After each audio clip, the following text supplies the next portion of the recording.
Graça e paz, irmãos, uma abençoada, excelente noite em nome do Senhor Jesus.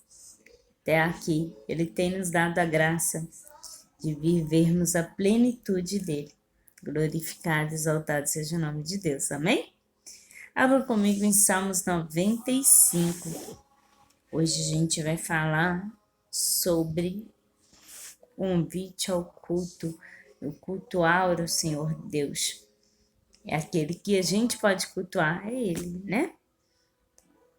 E que essa noite Deus possa estar do trono dele, inclinado os ouvidos às nossas petições, que ele possa, vir respaldando os nossos sonhos, se forem sonhos dele. Amém?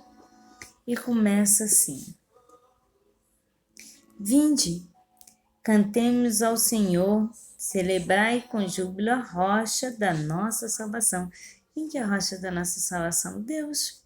Então, vinde, cantemos ao Senhor. Ou cantemos salmos ao Senhor, pode ser, em algumas versões. Mas ele quer dizer assim, vinde fazer adoração ao Senhor.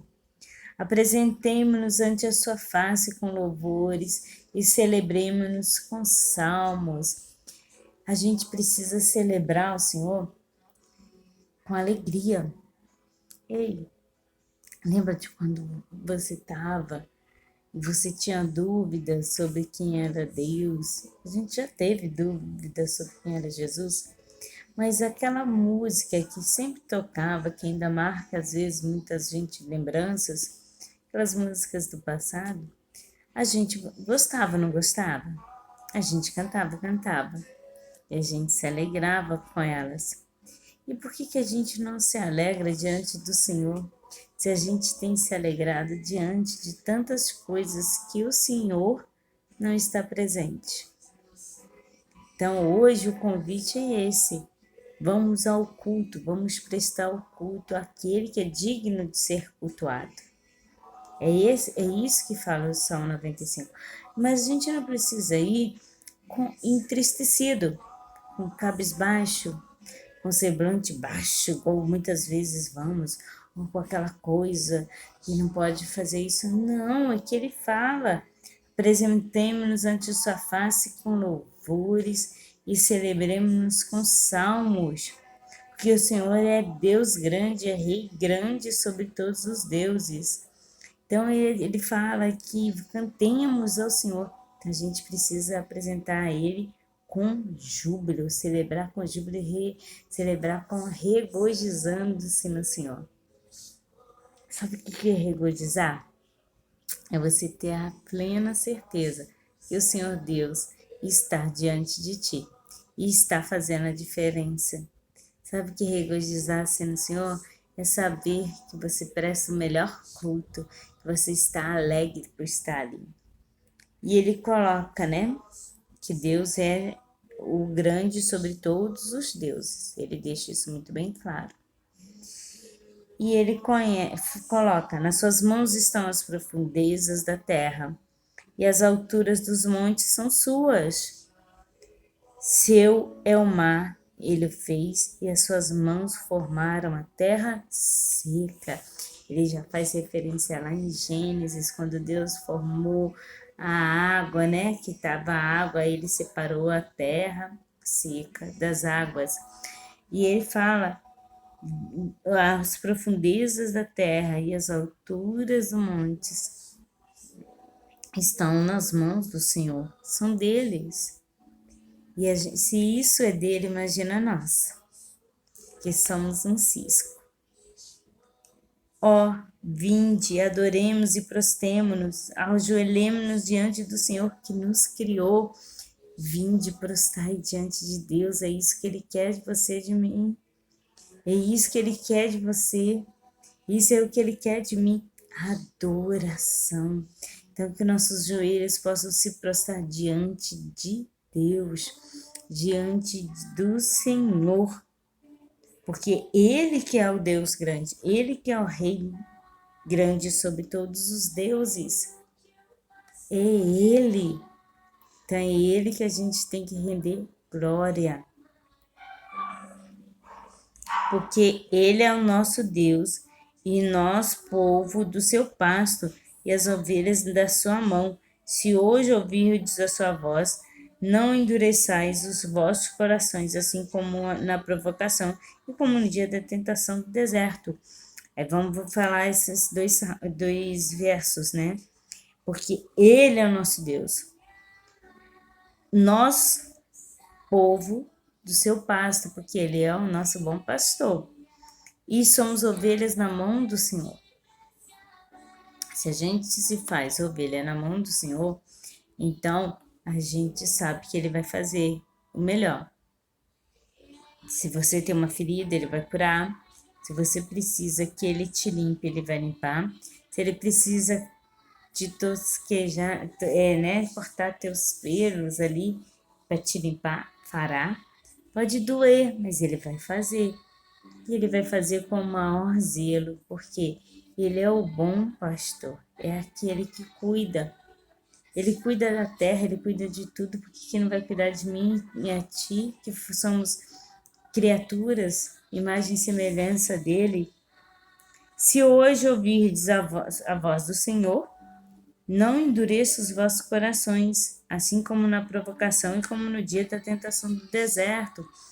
Então, por exemplo, quando a gente às vezes está passando pelo deserto, ou como na provocação, às vezes a gente vai contra Deus. E não é isso que Deus quer. Lembra de ontem que eu falei, que uma pastora falou e foi muito bem falado? A gente tem pessoas que são lixo para nos moldar, é a mesma coisa. E também eu vou citá-la, que ela falou uma coisa muito legal também, que a gente pode pensar. É no deserto que há milagre, é no vale que há milagre.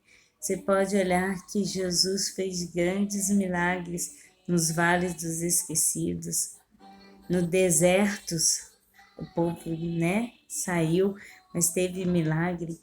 É na hora das provações que ele faz.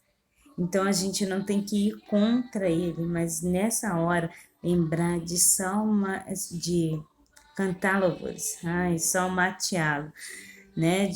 Da gente provocar aquilo.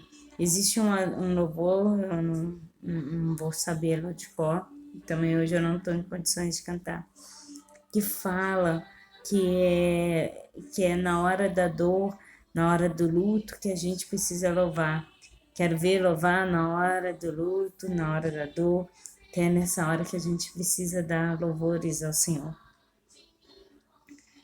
Aí ele continua: quando vossos pais me tentaram, me provocaram e viram a minha obra.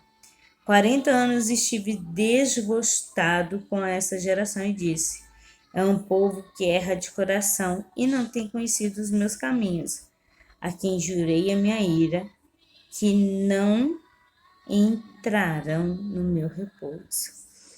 Então ele encerra aqui falando do quê?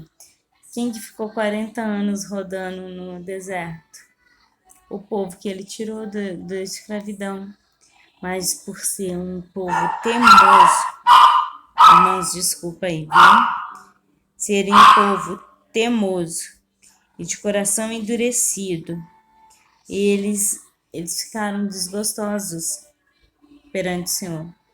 O Senhor ficou desgostoso dele, porque era uma geração que não queria o que Jesus queria, que Deus queria. Era um povo que errava de coração. O erro estava no coração deles.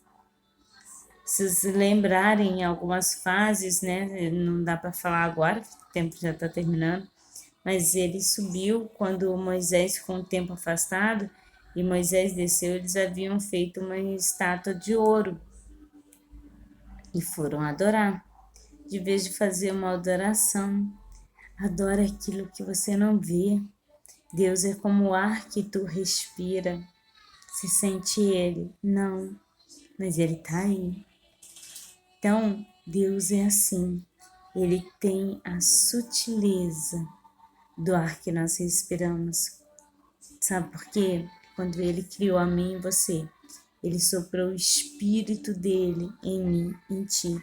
Ele fez o sopro da vida, ele soprou. Então, dentro de mim e de ti existe Deus. Nós somos templo de Deus. E Ele, nesse sopro, é o que Ele demonstra de mais bonito. É o que Ele é. Ele é assim, Ele é um sopro na vida da gente. Amém? Irmãos, vocês têm 3 lugares para compartilhar: Face, Insta e YouTube. Seja discípula do Senhor Jesus. Faça o vídeo dele. Mas se você sentir, se essa palavra tocou o teu coração, glorificado, exaltado seja o nome do Senhor Jesus. Amém?